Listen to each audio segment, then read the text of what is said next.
And now I'm seeing these other, I believe they're cannabinoids like CBG, CBN coming out. We've got people doing Delta 8 THC. So which I don't know. I'm not totally sold on. That's a synthetically derived cannabinoid. So I'm not ready to go there. And, there's a store here in Puerto Rico I went to that sells, Delta 8, and I smelled it, and I've smelled a lot of weed, and it just didn't smell right. No terpenes. Remember, the smell is terpenes. Okay. That's the important part. A lot of people, listen, again, cannabis has evolved. It was part of the American pharmacopoeia until 1945. 1942, they passed the Marijuana Tax Act. At that time, the AMA was arguing to leave cannabis alone. It is a wonderful therapeutic tool.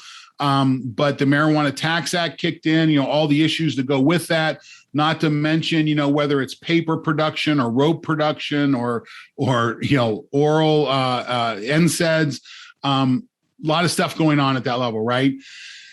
In the 70s, it gets classified as a Schedule 1 and really gets dangerous to possess and have. And all of a sudden, the production goes underground. And again, the market is THC. People are growing this because they want the effect of smoking THC. And I get it. But the product changed dramatically from the products that we would have had back in the late 70s. In up until that point. So I think it's, there's so much hybridization going on. I mean, it's crazy. The agri-science is off the chain. Yeah. I mean, some of the best agri-science, I think, in American agriculture.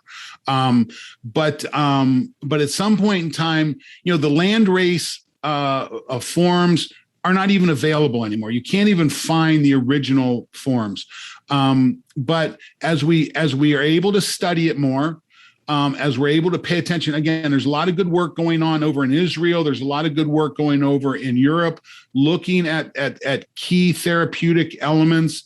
As that data becomes better and more available, and the medical or the functional medicine community gets better at prescribing it and using it and not creating problems.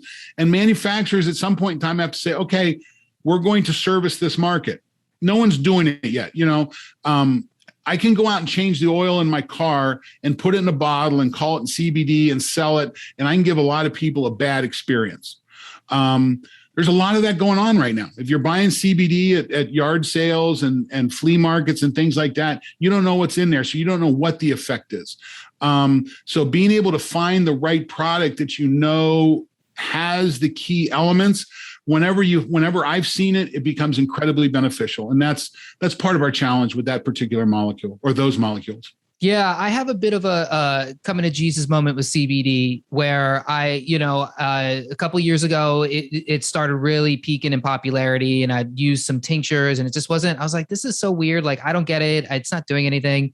Then I was in Vegas and it had just become legal in Vegas. And I went to this store that was a little off the strip and they've got herbs, they got herb like in counters. I was like, oh my God, I'm in a pot store. Like, this is amazing. And they're selling like sativa, indica. And then I'm like, I dropped like $50 on some sativa. What I thought it was like a pre-roll joint or whatever. And, or a couple of them. And I'm smoking it. And I'm like, I am not getting high at all. And I realized it was CBD. And then I started to feel like some actual effects. Like, I wasn't high, but my body was feeling very calm. Right. It was like my, and I hadn't had an Oura ring at that point. So I didn't know like what was going on with my HRV, but I can tell you actually smoking the pure grass, as far as I know, it was as pure as I know. It was a hemp based flower. Yep. So it had low THC, high CBD, but again, I cannot overestimate or make importance any higher. The terpenoids that go with the cannabinoids may be more important than the cannabinoids themselves. Yeah. On feel and effect. So, there's a lot of other molecules in there.